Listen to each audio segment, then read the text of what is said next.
and I paid the bill.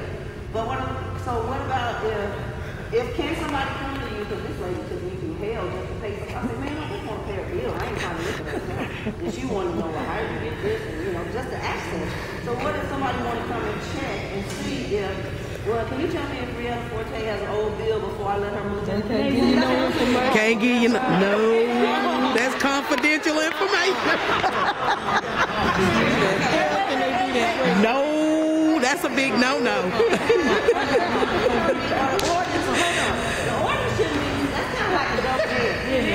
Because you're telling me that, because everybody wants to take somebody in if they have to. I mean, like, come on, Hurricane Katrina, we took them people. Everybody took them people. So if I can't check to see if this lady has one, then how you going to tack it on my bill? That's not fair. The way I respond, if you called up and said, can Evelyn Smith But it could be all information. what I would say, I'd look it up, and if it was clean, I'd say you don't have any problem at all. But if it's not there was a problem, I would not give you any information on that account, but I would say, please have. But you gonna send that bill to her? Just say yes, they could. Just because she has. So, because it seems like, well, no, but wait a minute, because I'm trying to just get to a way where people can protect themselves. Now, if I call him and he's saying right now, if he say, Have Evelyn Smith contact. if he say, have Brianna Forte contact me ASAP, you know that means she don't need to live with me. Okay. Now, wait a minute, because I was saying there has to be, wait, but no, because I don't know. Look, the state law sets out the rules for confidentiality. And if somebody requests on their account that they want their information held in confidence, these guys have nothing. They have to follow that. Okay. They have no other choice but to follow that request. Now, granted, if you're inviting somebody to come and live in your home, How do you know? But you don't check that. You don't know if they have a utility bill. hopefully they're a family member. Well, if you're family members, you don't know what your family members And hand up, so you know I got questions.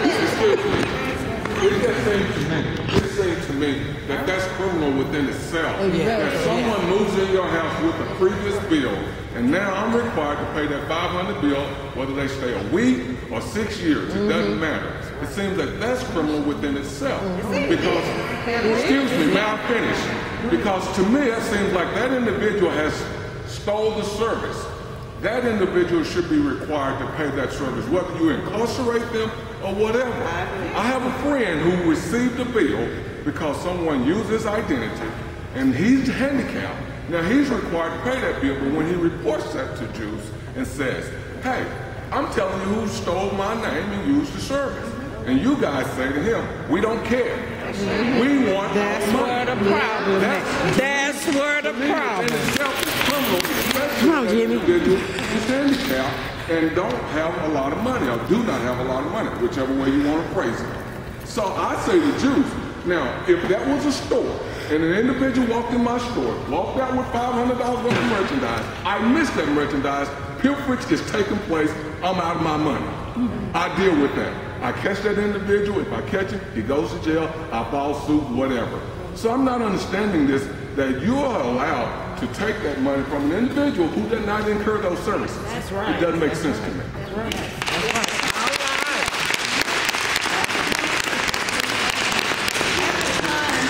right. You did give me information, but when I paid, was making arrangements to pay the bill, they told me they couldn't give me Mr. Hearn's information. And I said, y'all better get somebody in here, y'all want me to pay his bill, and y'all gonna tell me it's confidential, that I can't have his information. They wouldn't give me a bill with his name on it, but I got it, because something's wrong with that picture. Didn't I print those out for you that day you were in the office? You print them out, but I know what you have, and I'm trying to see what they got over there, which was totally different. When they gave me that bill, I owned it. Mr. Hearn name wasn't nowhere on it. My name is. I got it right here.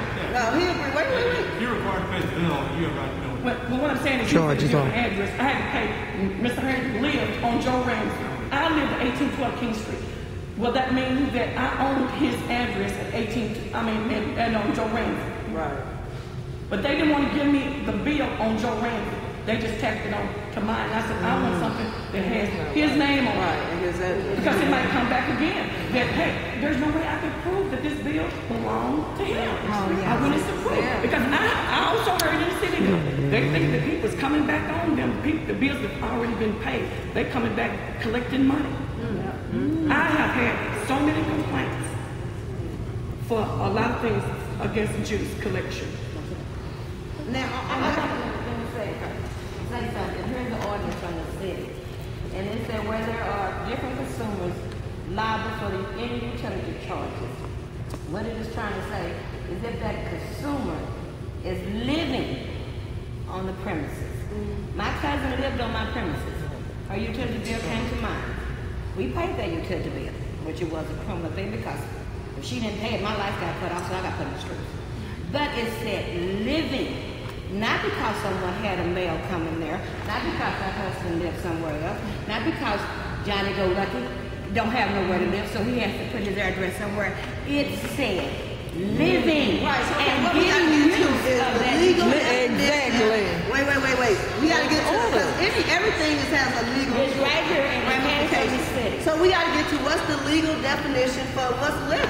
What does the city ordinance for the utility company in Greenville, what does living mean? What's the definition of Living living? in, he said living, he just repeated it. Living in the home, getting service of the utility. That means using my air conditioning, using my water, using my light. First of all, like I said, living, the utility company has to have a legal It's definition. living there. Johnny Go Lucky don't live there. Mr. Lee Hearns don't live there. When he left in 2002, we all in that neighborhood can verify. He didn't go back to her home, so she has to pay. So what do y'all? Johnny Go Lucky is right down the street. Because at some point, wait. Okay, so all these complaints, if it sounds like the city is not able to do anything, then you gotta go some kind of lawsuit, something. But wait a minute. Wait, and let him, because like I said, anything that you're looking at for illegal, I already heard, we read the ordinance, and the key word here is living. So we gotta figure out what they're using for a definition as living. May I ask a question and we can tie the answer into what he's about to say? I would like to know, on the utility bills there's a line that says if you would like to help someone out with their bill, and it seems like just to me in these cases, and what Mike said, that those funds would be applied to those bills. How are those funds dispensed? Given to the Salvation Army, and they dispense it. Oh, really? They're not much money going in. They ain't got no phone.